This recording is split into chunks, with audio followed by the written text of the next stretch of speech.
Hey y'all, this is TCA Gaming, and in this video I'm going to show you guys the CGC returns. This is just going to highlight some of the stuff that I did in it. There were certain plays. This is actually 2 bulk orders, but 1 bulk order was just 1 card. And I'll show you that one at the very end and kind of talk about that for a minute. And then I will also go over 1 card that I bought during the last boom cycle, just to give you guys a little bit of, I don't know, maybe advice. I guess you could call it that. And we'll open up some Prismatic at the very end.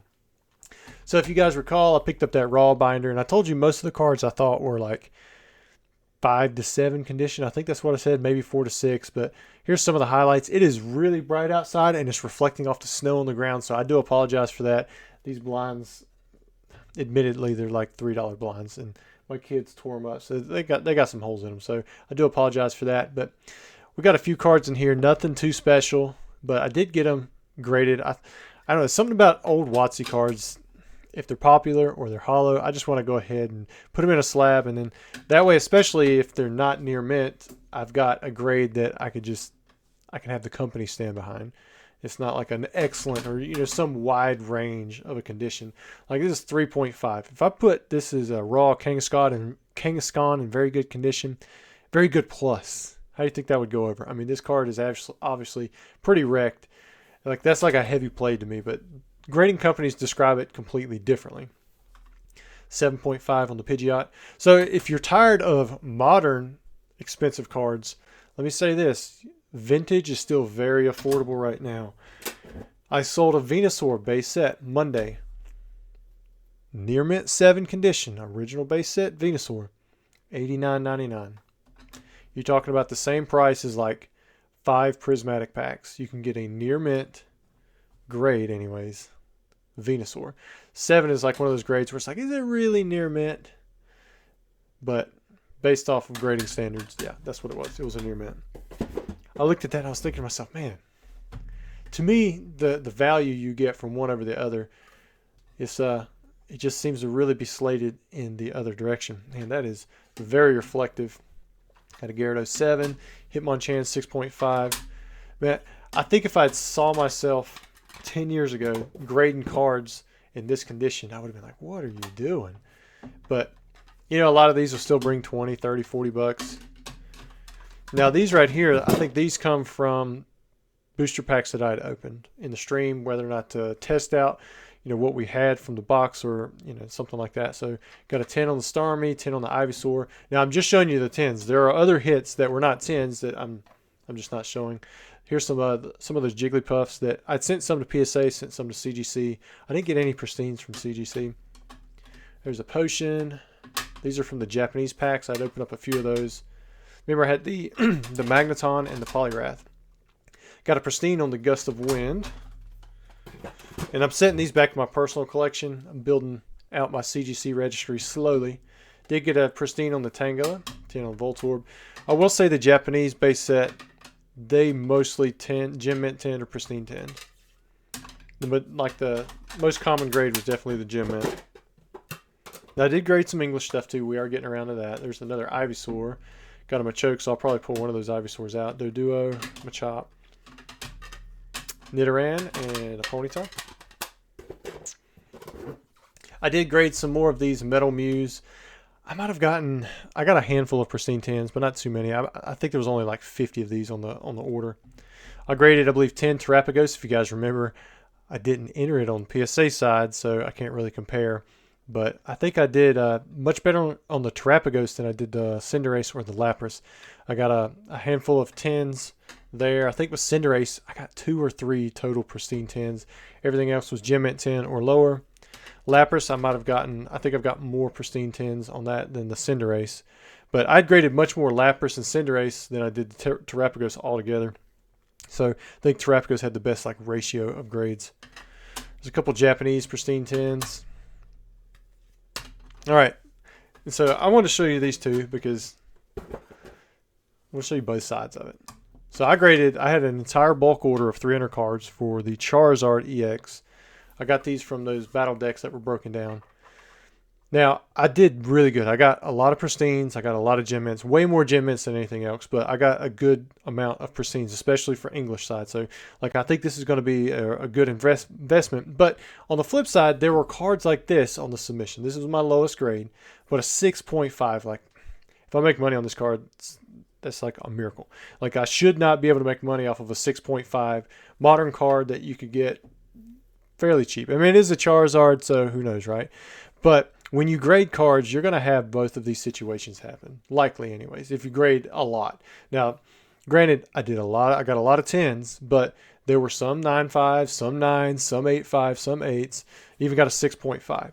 And these right here, while you're probably going to lose some money on that, typically your gem mint 10s and your pristines, if you can ratio it out to where you get more of those, then you're going to still make money. And it goes that way with really any grading company. I think with BGS it's a little different, maybe like the 9.5s or something, because that's like their gem mint 10, and their pristine 10 does pretty good. A lot of times it beats out the PSA 10. Almost always beats out the CGC 10, and then of course the black label beats out everything. But they give out 10s, on a much lower scale, and I believe the collector base is a lot smaller. So typically I stick with CGC and PSA when I'm trying to grade something like this. But anyway, sorry for the glare again, but yeah, that's going to round out the CGC submission altogether. Here's the one card I wanted to remind you guys of. So if you recall, during the hype, the last go round of hypes, this was a card that I was buying $300. I was paying $300 for. Now, I did buy some on the way up. I bought some on the way down, but I was buying during the peak as well. And they have never recovered, from that price point. It's very possible that we're in a time right now where there are some cards that are going to hit a price that it's going to take a long time to recover from, if they ever recover from them at all. So be careful what you're buying from. I am guilty of this myself. Gosh, but I want to turn up like the saturation or something, or turn down the saturation, the brightness. But I was watching ZNG's posts, and he showed where like a Sylveon VMAX from Evolving Skies, he just sold one for $600 in auction. I'm like, that's not bad, and I went and bought one. I paid $550 for a few of them, because there was one that I could buy now, and there's one I could make an offer on. I made an offer on a few of them. One person did accept my offer of $550, and I bought the one buy now for $550. But I was like a victim to that, because I wanted that card in a PSA 10, and I saw where the Moonbryon is up around 3K or whatever on the English side, and I'd almost bought a Japanese Sylveon VMAX, but it was like almost as much as the Umbreon. So I was like, all right, ZNG, he's advertising to me. He's telling me it's only $600 right now. To me, that seems like a pretty good deal. So I went and bought one. That may have not been the best purchase. It's not like I couldn't have bought it at any time before he advertised to me. But when he advertised to me and I saw it, I'm like, that's a pretty good deal. I went and bought it. Just be careful when you have that kind of mentality or thought. Do a little research to it. Make sure that it is an okay purchase. I think I'm going to be okay on the Sylveon, but if it retraces back to 200, 300, even less, like, I would be surprised, but not that surprised. It's one of those things where it's like, it makes sense if you're looking at the numbers why it should only be $100. How many of those have been graded? It's a modern card. It's easy to grade, but then it's so popular. It's like, wow, I don't see it going back to there. So I felt like it was still a semi-safe price, and it could go up too. Like, it could trend upwards. I mean, you got the Glaceon as well that he was advertising about, but I didn't buy that one. I just went with the Sylveon because it's pink, and I think that's going to trend upwards a little bit faster, so I just grabbed one of them. I FOMO'd into it, so be careful not to FOMO. All right, without further ado, we're going to open up some more Prismatic Evolutions packs. Apparently, I had pretty good luck with my first 36 packs, so I thought I would just open up 10 more. It's not the best decision, I guess, but it's still kind of fun to know that you've got possibilities at big hits. And so we're going to see if we can get one. Got a Lacey, nothing there. Pack number 2. Got a double Flareon pack, but not the kind of Flareon we want. That's a regular reverse holo. After we look at the numbers from, if you base it off of the 36 packs that I opened up before, it was pretty similar to like a regular booster box. Oh, nothing there. But I don't know. I didn't go through and like count how many hits in total, like Rev God or somebody else that was on Whatnot streaming 500 packs. I'm hoping that, you know, we can get some restocks in. I've got a pretty limited amount, but I'm offering them out only through stream right now. Here I am saying I got pretty lucky and then I haven't hit anything in 6 packs. It's like, ugh. Maybe we'll hit something. 3 packs to go. Got a prime catcher. Gosh, I got to get Troll and Toad to call me back. They still haven't paid me out for those prime catchers that I sold them back in early November. For what I hear, there's problems with their buy list. There's a regular Flareon EX.